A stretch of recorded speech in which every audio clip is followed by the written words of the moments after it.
Do you believe the Earth is flat? I know the Earth is flat. Seriously? Astrology and flat Earth or true Earth are symbiotic. You cannot have one without the other. If you have a ball and you are spinning, flying through space, chasing this fireball, your constellations would change every now and then.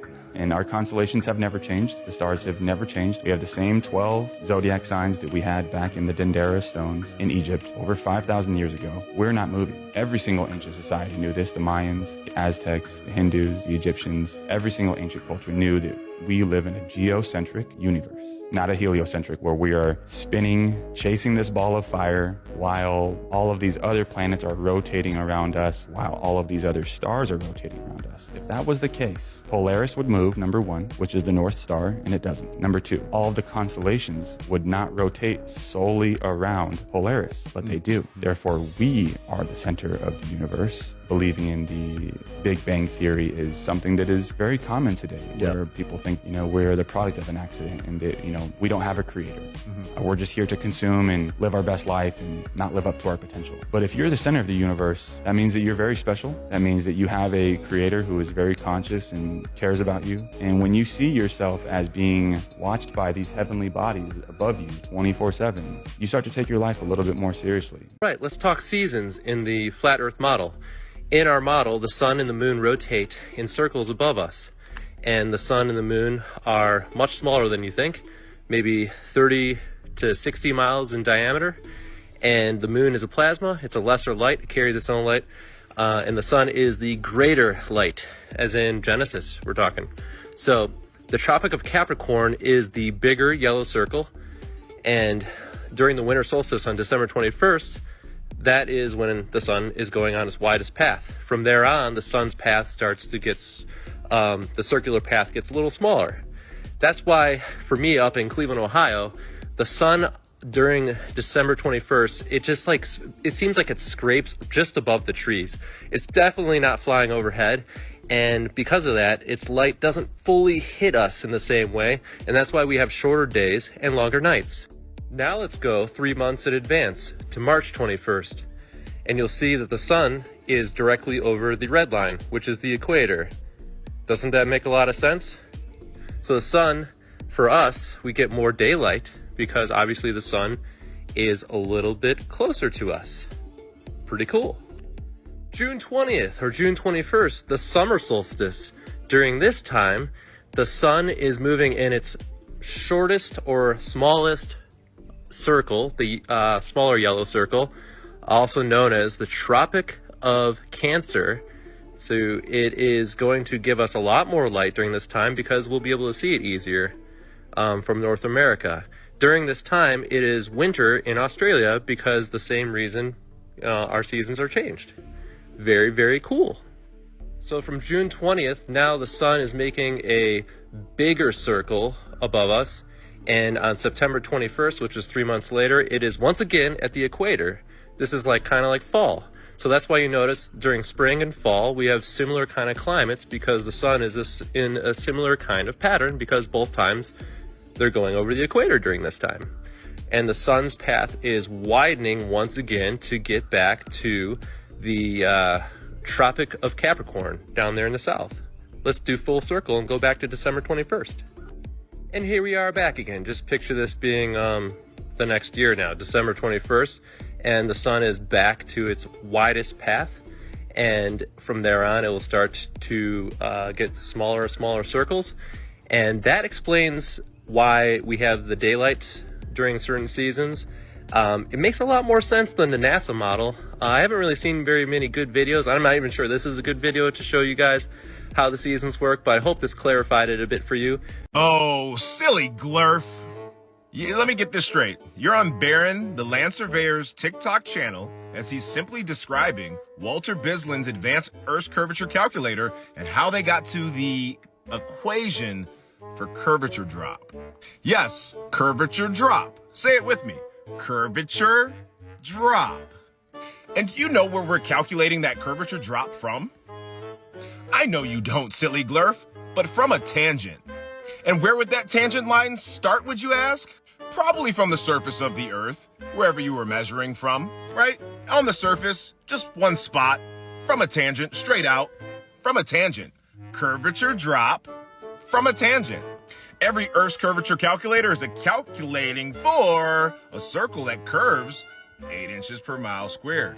You should try it. But in the meantime, there's this simple math here. Look at this. 10 miles. You would simply do 10 times 10 times 8. You would get 800 and simply divide that by 12 to get 66.6, rounded up, 66.7 feet. Weird. But I'm not too sure what you're arguing, silly glurf, because it's curvature drop from a tangent. Silly glurf.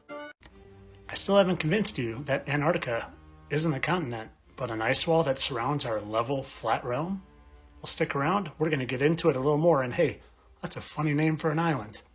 Let's start by looking at this little known fact. Do you know that Antarctica is the highest continent on Earth? The average elevation is 8,200 feet. That's pretty interesting.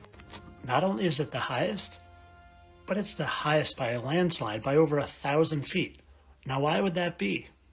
Could it be that you're living on something like this, where water lays level like it always does, and it's surrounded by a container known as Antarctica? You need to ask yourself, have you been programmed to believe something that isn't true? Because we always see that water lays level. It never looks like this, no matter how far you can see straight out or left or right. Water is always level. And did you know in 1946, the United States government sent a fleet of Navy ships down to the Antarctic ice wall and not continent in a little operation called Operation Highjump? You see, they say that operation was about potentially seeking out and destroying a German base down there. But what I believe it was is exploration past the ice wall and seeing what was beyond, because we didn't know at that point. And what I think happened is they found the firmament. They found the barrier keeping us all here in this realm. Because the stories that came back after Operation Highjump were highly suspicious. They talked about seeing alien crafts and things like that, even to the point where Admiral Byrd put out a statement saying that he was worried that attacks in the future could be coming from the air, not the sea. You see, I don't think this Operation Highjump was about anything but testing the limits of where we live. Just like the Tower of Babel in the days of old when they were trying to reach the heavens, I think they were experimenting to see if there's a way out of this realm we live in, just like SpaceX and NASA are doing when they're sending things up to test the firmament. They're not going to space because space isn't what you think. You've been programmed to think that we live in this realm with infinite space, and you're programmed so deeply that you believe water can curve over a ball and that we're moving 1,000 miles per hour. It's not true. We live in a level, flat realm, where Antarctica isn't a continent, but an ice wall that surrounds you. You are not going to want to miss this video. So, well, I think I found Mars, and it's not 140 million miles away in a space vacuum. Well, for starts, this is what they say Mars' surface looks like. So I decided to search Devon Island in my search engine, and like, the surface is kind of the same. And you're not going to believe this was one of the first pictures that popped up. So I decided to pull up Google Earth and check out this place called Devon Island, and you're not going to believe what I found. So you could do this yourself. Just go to Google Earth, Devon Island. Just going to pull this up. Hit Street View. Alright.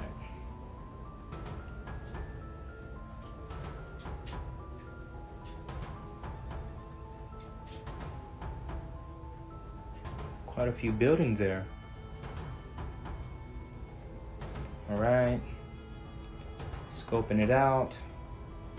That looks like a NASA symbol right there. That four-wheeler. Huh. Weird. Whoa! NASA? What in the... Alright. Mars 1. Moon 1.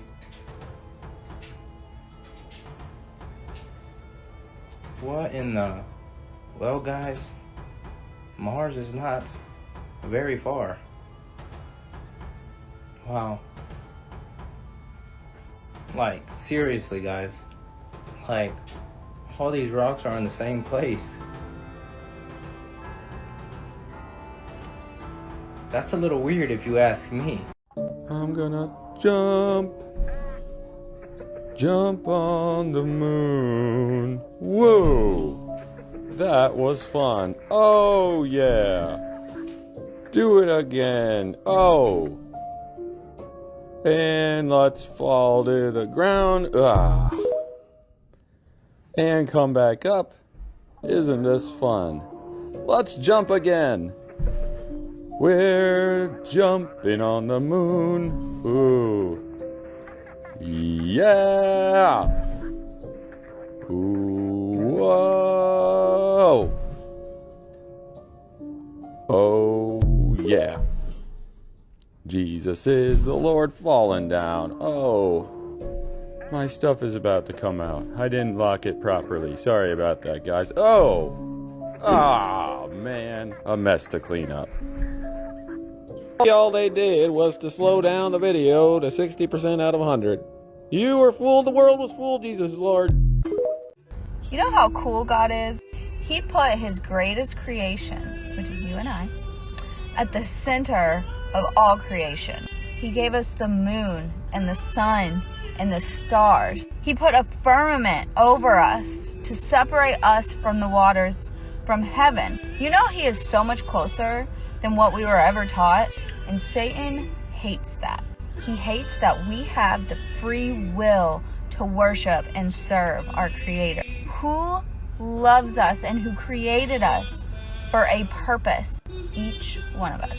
So now Satan is trying to take as many souls as he can. This is the great deception.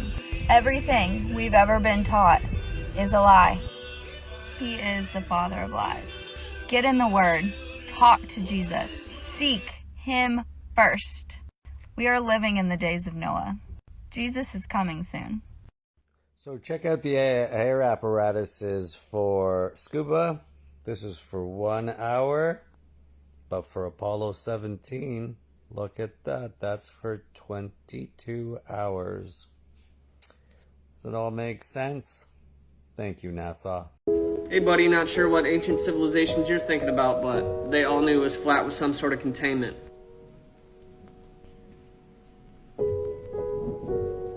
This is when the cognitive dissonance starts to kick in.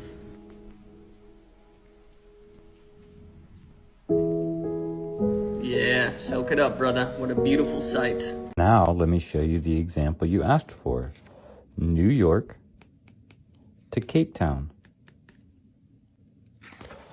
New York to Cape Town. New York, 43 degrees, negative 75. Cape Town, negative 33, 1825. You see 0, 15. It is at 18. So 15, then it goes to 30. So in between 15 and 30 is 18. 0, 15, 18, 45. So this line is 45. We need to subtract about 12, giving us Cape Town, New York. You cannot navigate unless your compass needle always points north to the center. Horizontal instrument for a single pole to measure concentric circles, semicircles from right angles, and full circles around a fixed point center called the polar plane coordinate system. This is the North Star. Do you see how we're pretty dang close?